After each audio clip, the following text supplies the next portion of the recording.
Welcome to This Explainer. Look, the world our kids are going to inherit, it's going to look totally different from the geopolitical map we see today.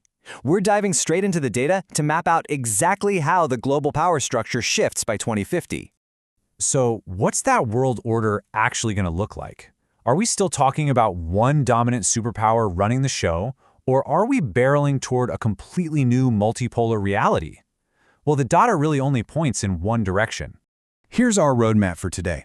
We're going to map out global influence in 2050, check in on the future giants, that's the US, China, and India, look at traditional powers in decline, touch briefly on Latin America, and then see what all of this means for the Arab world. All right, part one, the shift to Asia.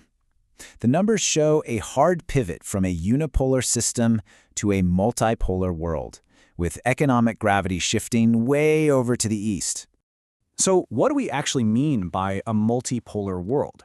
Basically, it's a global system where power isn't just hoarded by one or two nations. It's spread out.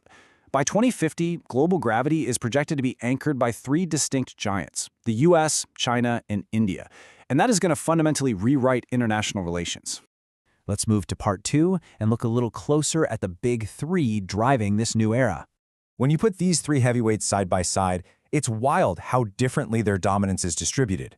You've got the US leading massive military spending and R&D. Then there's China, rivaling that tech innovation but with a massive economy. And then there's India. They are the ultimate wildcard here, with a demographic boom that absolutely dominates the future population landscape. Let's break that down a bit. The U.S. keeps its military edge with a staggering $954 billion spent in 2025 alone. I mean, that is more than the next several countries combined.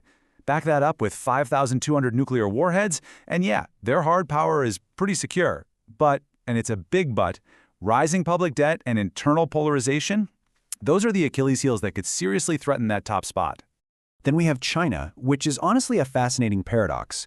On one hand, you have this incredible economic explosion. They're projected to hit 20% of the entire global GDP by 2050 and lead the world in tech patents. But underneath all that success, a severe demographic time bomb. Their population is actually projected to shrink down to 1.31 billion, leaving them with the crushing economic burden of a rapidly aging workforce. Now, contrast that shrinking workforce with India. We are talking about 1.67 billion people by 2050. This skyrocketing, incredibly young population gives them a massive demographic dividend. While the rest of the world gets older, India is going to have the workers.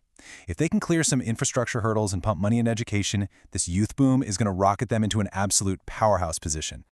All right, section three. While these new giants rise,